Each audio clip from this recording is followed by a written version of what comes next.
If a woman can look you in the eye, call you insecure, disrespect your boundaries, compare you to her ex, mock your emotions, and still have you apologizing, this video is for you.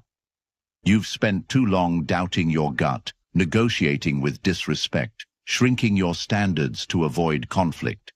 You've mistaken chaos for passion, manipulation for love, and emotional abuse for just how women are. And you tell yourself it's normal, that real men endure, that if you stay calm, if you're patient, she'll finally see your worth.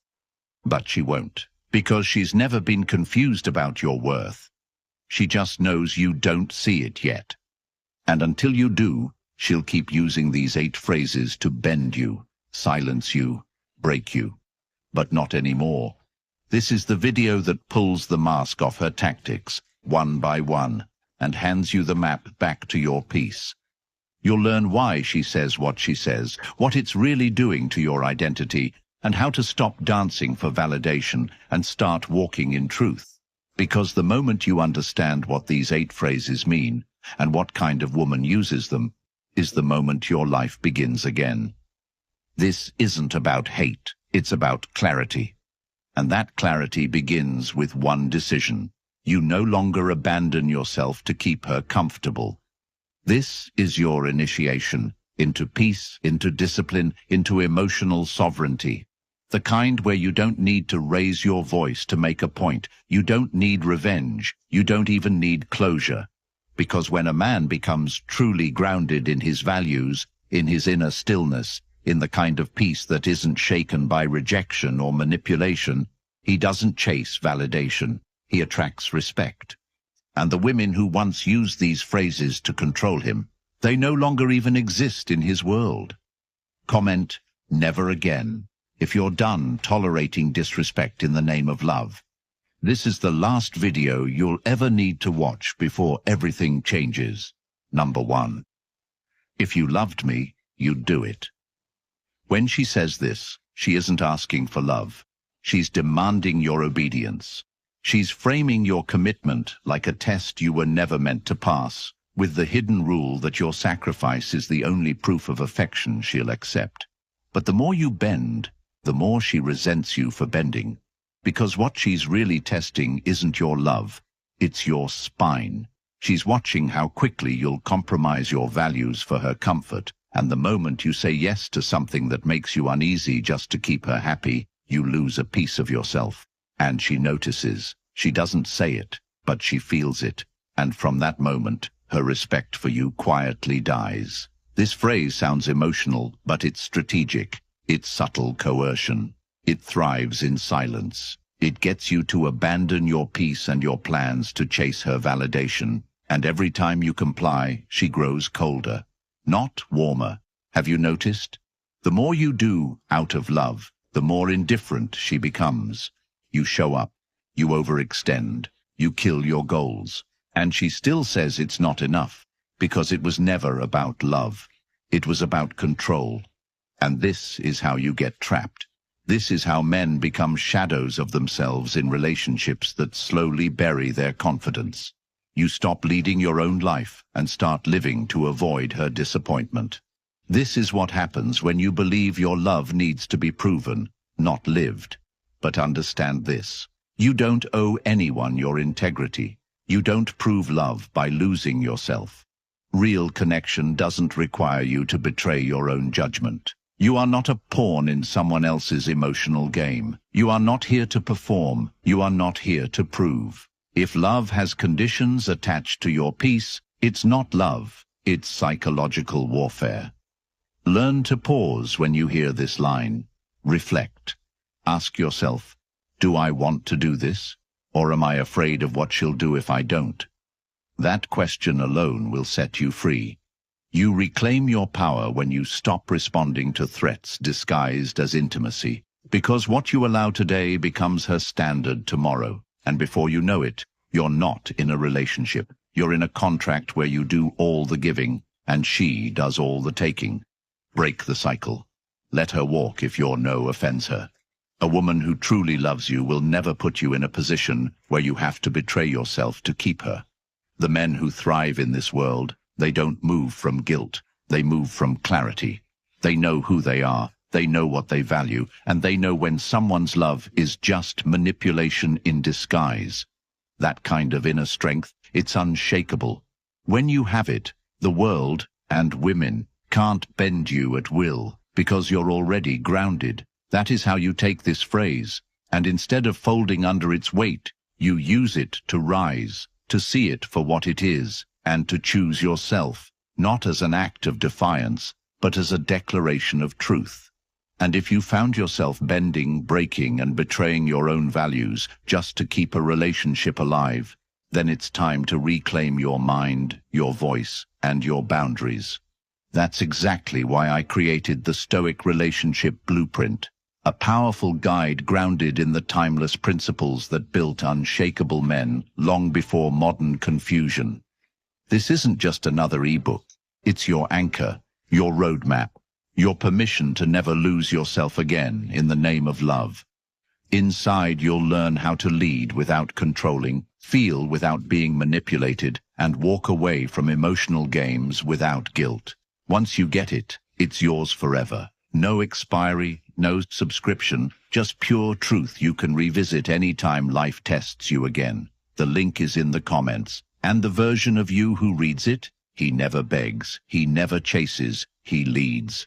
In peace. Number 2. My ex was better at. There's no greater insult to a man building something with intention than hearing this kind of emotional grenade tossed into the middle of the relationship. Not as feedback, but as punishment. She's not trying to inform you. She's trying to undermine you. And this phrase does damage beyond the words themselves, because it opens a loop in your mind. Now, you begin to question things that were never a problem before. How you speak, how you show affection, how you handle money. You start comparing yourself to a ghost, and in doing so, you abandon your own uniqueness, trying to win against a man who isn't even present. But here's the hard truth. She brings up her ex because she wants to remind you that you're replaceable. She's hoping to install insecurity into your identity. Not because she wants you to improve, but because she wants you to perform. There's a difference. Improvement is mutual. Performance is transactional. And a woman who truly respects you would never play this game, because she understands that comparison isn't love. It's emotional sabotage.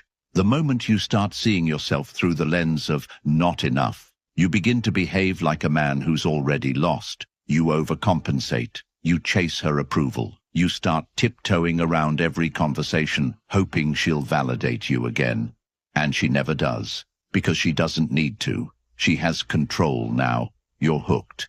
But let's pull back for a second. A man grounded in stoic clarity doesn't internalize insults from someone too emotionally unstable to let go of her past.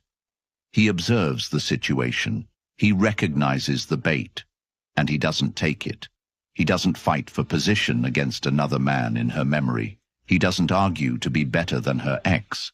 He walks away because he knows that if a woman still lives in yesterday, she's not capable of building tomorrow. This is your wake-up call. If she's bringing up her ex, she's telling you where her loyalty lies, and it's not with you. And if your first instinct is to prove her wrong, then you've already handed her the power. You are not here to prove you're better than someone who didn't work out. You're here to live a life that doesn't tolerate comparison as communication. And yes, this is where many men fail, because they make the mistake of thinking they can outperform trauma. But you can't fix someone's past by breaking yourself in the present. You can't erase her ex by trying harder. You only lose yourself faster. The men who walk away in peace, they're not angry. They're awake. They know that when a woman brings up her ex like that, it's not a test, it's a verdict. She's already checked out emotionally, and no amount of effort will change that. So what do? You stop taking emotional bait from women who use the past to punish the present. You rise in silence, you cut the tie, and you double down on your path. You don't go backward, you don't beg, you build, you grow. You become so rooted in who you are that the idea of chasing her approval becomes laughable. And as you do this, something happens. You begin to attract peace, not problems, respect, not resistance, a future, not fragments of someone else's past. That's how you take this insult and use it as fuel, not to prove something to her, but to remember something about you. You were never meant to be someone else. You were meant to be more of yourself, and anyone who doesn't honor that, they don't belong in your future. Number 3, you're being insecure.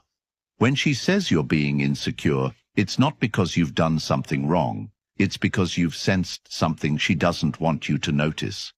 You've picked up on her inconsistency, on the strange tone when she mentions another man's name, on the emotional distance that creeps into her voice when you talk about your future together. And instead of sitting down and clarifying that, instead of offering reassurance or transparency, she flips the script and makes your instinct the problem. Now, instead of trusting your gut, you're defending your sanity. You find yourself doubting your own ability to observe reality. You start thinking, maybe you are too sensitive, maybe it's all in your head, maybe you're just damaged. And that's when the spiral begins. You start apologizing for your boundaries. You downplay your discomfort. You silence your voice to avoid hearing hers accuse you of being fragile. And with every suppressed thought, every ignored red flag, you lose your clarity, your direction, and eventually your self-respect. What she calls insecurity is often your inner compass, screaming for attention, begging you to stop pretending things are fine when they aren't. And when a woman weaponizes the word insecure, she's not helping you grow. She's telling you she has no intention of being emotionally honest with you. She wants you emotionally blind, so she can maintain the upper hand without ever addressing the truth. And here's where the shift happens, when you stop defending yourself and start trusting your observations. You are not a robot. You feel things for a reason. If her behavior triggers discomfort, your job isn't to invalidate yourself. Your job is to observe, stay calm, and act with discipline. That's power. That's clarity. That's living on your terms. A man grounded in calm self-awareness doesn't fight to prove he's not insecure. He simply walks away from situations where emotional gaslighting is the norm, because peace isn't found in the arms of someone who invalidates your emotions. It's found in the discipline of staying aligned with what you know to be true, even when someone calls you crazy for it. And the truth is, many of you have stayed far too long in relationships where every instinct was labeled a flaw. You stayed quiet to be agreeable. You tolerated discomfort just to avoid another argument. You traded truth for harmony and got neither. But that ends the day you decide that your voice matters more than her approval, that your clarity is more valuable than her validation. You don't win by convincing her you're not insecure. You win by trusting yourself enough to leave the moment someone punishes you for feeling. That's how you reclaim your power, not through reaction, through recognition. You stop asking for her understanding and you start honoring your own. And when you do, you'll notice something. Your life gets quieter, cleaner, and more focused. Not because the world changes, but because you finally stop trying to make someone else comfortable at your own expense. That's the beginning of strength. Not loud, not flashy, but grounded, firm, and completely unshakable.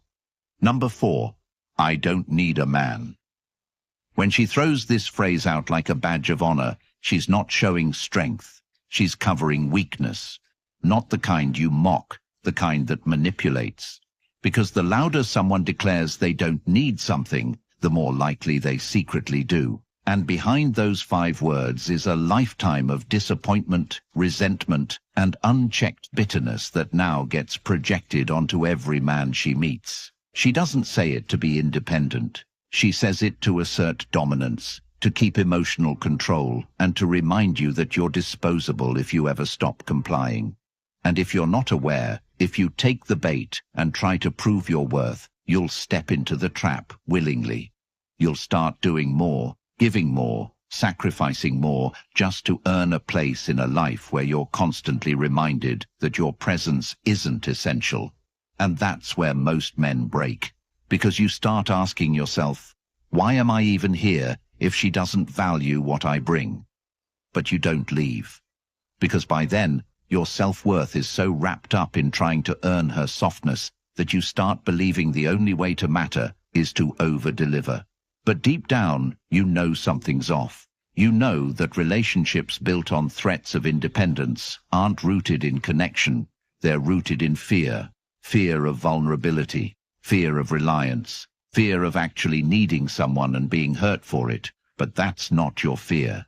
That's hers. And it's not your job to fix it. You are not her therapist. You are not her emotional punching bag. You are a man with a path. And any woman who genuinely respects herself and you will never diminish your presence by acting like your effort is optional. In truth, real independence doesn't feel like rejection. It feels like freedom and cooperation. It invites partnership, not power struggle. But a woman who says she doesn't need a man isn't inviting you to walk beside her. She's daring you to keep up while constantly reminding you that you're replaceable. That's not a relationship. That's a competition. And here's where the Stoic Path matters. You don't argue. You don't plead. You don't try to convince her otherwise. You simply observe, you acknowledge, and you walk. Not out of rage, out of respect for yourself. Because a man who knows his value doesn't stay where he's merely tolerated. He aligns his life with people who understand that true connection isn't about dependence. It's about reciprocity. It's not about needing each other. It's about choosing each other daily with intention and integrity. You are not weak for wanting a woman to appreciate your role in her life. You are not controlling for expecting partnership. You are awake. You are discerning. And when you start living from that mindset, you stop trying to prove you're worth keeping, and you start building a life so rich in meaning that anyone who can't value it simply excludes themselves. That's how you flip this line on its head, not by debating her, but by living in a way that makes the truth impossible to ignore, that you were never meant to be someone's emotional punching bag. You were meant to be someone's calm in the storm, not because they need you, but because they respect you enough to never act like they don't. Number 5. You're controlling. This is the phrase she throws out, not when you dominate her, but when you finally draw a line. When you say, I don't want to be with someone who goes out till 3 a.m. with guys I don't know. Or, if you're talking to your ex behind my back, that's a deal breaker. Or, I won't be disrespected in front of your friends. Suddenly, you're controlling, not because you are, but because your boundaries threaten her ability to do whatever she wants, whenever she wants, without consequence. In reality, what she wants is full access to your loyalty while giving you none of hers. And when you call it out, when you calmly communicate a limit, she doesn't address the concern, she attacks the principle. She reframes your clarity as manipulation. And you're left confused, asking yourself, was I being too harsh? Am I the problem? But you're not. You're finally standing up for yourself. And what she's doing is classic. She's using the word control as a smoke bomb, a defense mechanism that lets her avoid accountability while keeping you on the defensive. Now you're no longer focused on her behavior. You're too busy trying to prove you're a good man, an understanding partner, someone who's not like the others. But every time you do that, you drift further away from your truth. You become agreeable, not because you agree, but because you're scared of being seen as controlling. And that fear, it paralyzes you. It softens your spine. It makes you silent in moments you should speak. And over time, your silence becomes her permission. She walks all over you, calls it freedom, and you call it love. But it's not. It's compliance under pressure. It's the death of masculine order in the face of emotional chaos. So here's what you do. You get brutally honest about what you stand for. Not what she allows, not what she negotiates, but what you believe in. If her lifestyle doesn't match your principles, you don't argue with her. You align your life away from her. You don't explain that you're not controlling. You don't plead for understanding. You don't beg to be seen correctly. You simply choose not to be in spaces where your values are mocked. And this is what most men don't understand. You're not supposed to adapt to her chaos. You're supposed to bring clarity. And if she can't meet that clarity with cooperation, she's not your partner. She's your opponent. You can't build a future with someone who sees your leadership as a threat. A man grounded in discipline doesn't need to raise his voice. His presence is a boundary. His choices are instructions. His life becomes a statement. And in that silence, in that poise, he sends the loudest message possible. I know who I am, and I won't trade that for anyone's comfort. And when you embody that, you stop attracting women who test your limits just to see how much you'll tolerate. You start attracting women who rise to meet your standards without needing you to lower them first. That's not control, that's clarity. And the moment you realize the difference, your entire reality shifts. Number 6. You'll never find someone like me. This isn't a compliment to herself. It's a warning to you. It's a final attempt to manipulate your fear of the unknown, to chain you to a relationship that's already falling apart, by convincing you that your chances of something better are 0. And most men, when they hear this, freeze. Because deep down, they've been programmed to believe that love is rare, that peace is a myth, that the drama they're enduring is somehow the price of being wanted. So they stay. They convince themselves that enduring disrespect is better than being alone. But let's break it down. If the only reason you stay is because she convinced you no one else will want you, then you're not in a relationship, you're in captivity. And here's what she won't tell you. The man you become when you leave her is the exact man who will attract someone far better. But you'll never see that version of yourself while you're still trying to meet the needs of someone who sees you as disposable. When she says you'll never find someone like her, she's half right. You won't. Because you won't look for someone who weaponizes love, who guilts you into staying, who insults your potential while expecting you to build her dreams. You'll look for someone who inspires peace, not panic, someone whose love doesn't cost your identity. But first, you need to detach from the lie that she's the best thing that ever happened to you. She's not. She's the lesson, she's the contrast, she's the necessary exposure to what happens when you prioritize chemistry over character, excitement over alignment. And now you get to rebuild. You get to reclaim your standards. You get to reconnect with the version of you that doesn't tolerate emotional threats disguised as compliments. You don't get better by arguing with her. You get better by upgrading your life. And that upgrade starts with accepting that the woman you thought was irreplaceable was just familiar. And that's not the same as valuable. Familiarity feels like connection, but it's really just routine dressed as intimacy. And once you step out of it, once you start living for your own vision, your own goals, your own clarity, you'll see how much of your life you gave away, trying to be good enough for someone who never saw you to begin with. You'll see that the loneliness you feared was actually your body asking for peace, and that silence you were afraid of. That's where you meet yourself again. That's where you hear your thoughts clearly. That's where you reconnect with your power. The version of you who doesn't stay where he isn't respected is the same version who creates a life that commands it. That man doesn't fear the loss of one woman because he's rooted in a life that attracts many, not through games, through growth, not through proving, through presence. And when that man hears, "You'll never find someone like me," he smiles, not out of arrogance but out of understanding. Because now he finally sees that phrase for what it is, not a truth, but a test. One he passes by walking away, head high, heart whole, and eyes focused on a future no woman like her could ever enter. Number 7. I'm just being honest, after being cruel. When she says this after cutting you down, after taking a jab at your appearance, your effort, your goals, your family, or the way you carry yourself as a man, she's not communicating truth. She's covering cruelty with the mask of virtue. This isn't honesty. This is disguised contempt. It's the kind of behavior that fractures your self-worth in slow motion because it's not loud enough to raise alarms, but sharp enough to bleed you dry. And it works because she doesn't yell. She laces her words with passive disdain and then hides behind a smile, calling it just being real.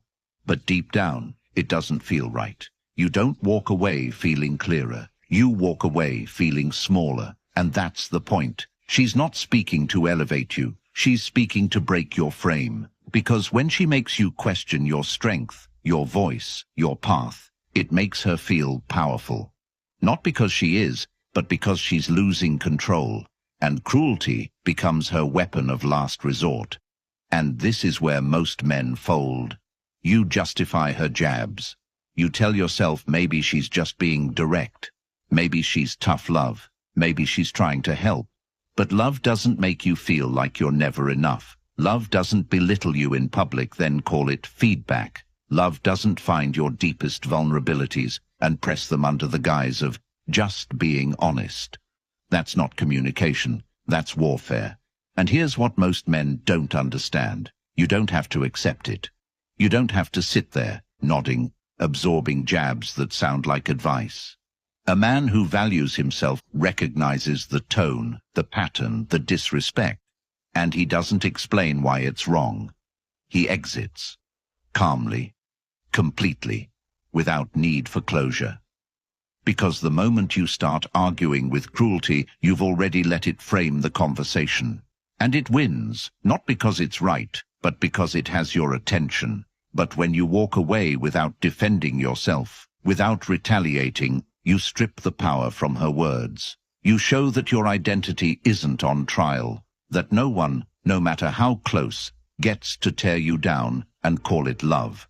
And that decision changes everything. It reminds you that you're not obligated to stay in any environment where your dignity is on the chopping block. You don't owe loyalty to pain. You owe discipline to your peace. You don't fix this dynamic by becoming emotionally numb. You fix it by refusing to tolerate behavior that chips away at who you are.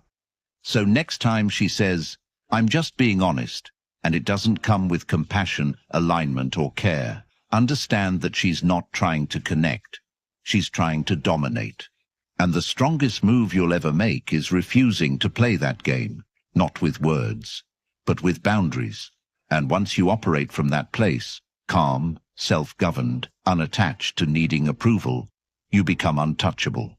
Because you finally understand that love isn't proven through pain.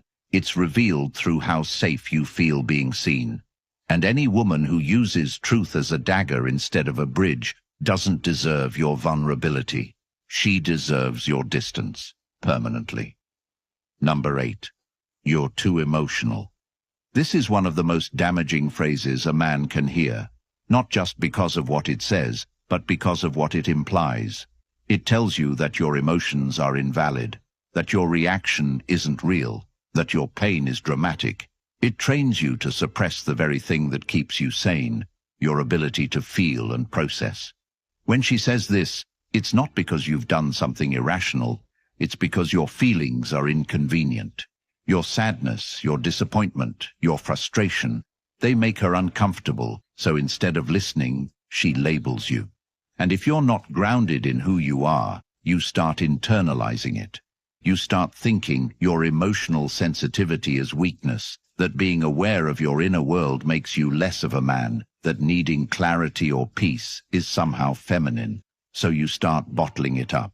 You stop talking. You start lying when people ask how you're doing. You smile through exhaustion. You become a version of yourself that's palatable, predictable, and numb. And the worst part is, you start getting praised for it. People say you're so strong when you're actually suffocating. But strength isn't silence. It's presence. It's feeling your pain, understanding your limits, and choosing actions aligned with clarity, not chaos. And that only happens when you stop surrounding yourself with people who punish you for being human.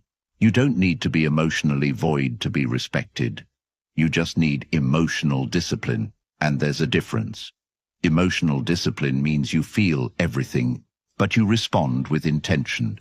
It means you can grieve, rage, love, and still make rational decisions. And the moment you embrace that, you stop being reactive. You stop snapping, over-explaining, defending. You start observing. You let people reveal themselves. You protect your peace without suppressing your truth. And here's where it gets powerful.